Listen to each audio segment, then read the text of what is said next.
ప్రభువును రక్షకుడైన యేసుక్రీస్తు శ్రేష్టమైన నామంలో మీ అందరికీ నా శుభవందనాలు. అందరు బాగున్నారా? ఏంటి ఎవరు మాట్లాడు బాగాలేదా? దేవుని స్తోత్రం కలుగును గాక. హల్లెలూయా. పరిశుద్ధ దేవుని లేఖనంలో నుండి 103వ కీర్తన 15-16 వచనాలు ధ్యానం చేసుకుందాం. 103వ కీర్తన 15-16 వాక్యాలు చదవండి.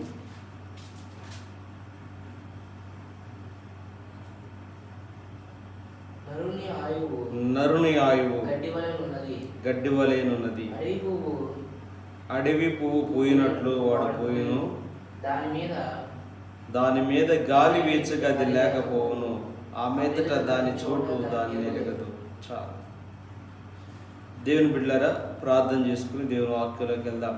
మహోన్నతుడా, సర్వాధికారి, నీకు వందనాలు, స్తోత్రాలు చెల్లిస్తున్నాను. శక్తిమంతుడకు దేవా, నీకు వేలాది వందనాలు. నీ కృప చేత ఆదరణ కలిగించి మీరు ప్రభా వాక్యమైన దేవుడు నాతో మాట్లాడండి. నీ కృప కలిగిన వాక్యములో ఉన్న శక్తిని ప్రతి బిడ్డ వివరించి ప్రభా ఈ వాక్యమును ప్రతి బిడ్డ అంగీకరించి వాక్యానుసారంగా ప్రతి కృప దయచేయండి. వాక్యంలో నీ శక్తి ఉంది, ఆ శక్తి మాతో ఉంచమని యేసు నామములో ప్రార్థిస్తున్నాను తండ్రి, ఆమేన్. దేవునికి మహిమ కలుగును గాక. చదువుదాం మరొకసారి. నరుని ఆయువు గడ్డివలెనున్నది, అడవి పువ్వు పోయినట్లు వాడు పోయిను, దాని మీద గాలి వీచగా అది లేకపోవును, ఆ మీదట దాని చోటు దాన్ని ఎరగదు. దేవుని పిల్లరా, చూడండి, కీర్తనకారుడు ఇలాగా రాస్తూ ఉన్నాడు.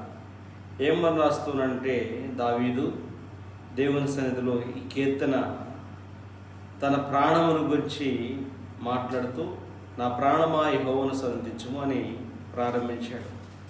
ఈ 103వ కీర్తన తన యొక్క జీవితంలో జరిగిన ప్రతిదీ దేవుణ్ణి స్తుతించడం ప్రారంభించబడింది. ఇక్కడ చూస్తే 15వ వచనంలో నరుని ఆయువు గడ్డి వలె ఉన్నది. మనుషుని యొక్క జీవితం ఎలా ఉందంటే ఆయువు గడ్డి వలె ఉంది. గడ్డి మనం చూస్తూ ఉంటాం చాలా సందర్భాల్లో, చాలా ప్రదేశాల్లో గడ్డి మొలుస్తూ ఉంటాం. మన ఇంటి ముందు కూడా గడ్డి మొలుస్తూ ఉంటుంది. గడ్డి మొలిసి ఉంటుందా? ఎండిపోయిద్దా? ఎండిపోయింది కదా, వాడిపోయింది. ఎందుకని ఎండిపోయింది? ఎందుకని వాడిపోయింది? చెప్పండి. ఎందుకు ఎండిపోయింది? ఎందుకు వాడిపోయింది? గడ్డికి ఆయుష్ చాలా చిన్నది. గడ్డికి దేవుని ఇచ్చాడు ఆయుష్ చాలా చిన్నది. నరుని ఆయువు గడ్డి వలెనున్నది. ఇప్పుడు గడ్డి అందరి చేత త్రొక్కబడిద్ది, అందరి చేత పారవేయబడిద్ది. ఇప్పుడు మన ఇంటి ముందు గడ్డి ఉందనుకోండి, అది చూస్తూ ఉన్నప్పుడు చాలా అందంగానే కనబడుతుంది. కానీ విపరీతమైన ఎండ వస్తే ఏమైంది? మాడిపోయింది. లేదు, మాడిపోయింది. అందమంతా ఒక్కసారే మాడిపోయింది, వికసించిందంతా ఒక్కసారి నాశనం అయిపోయింది.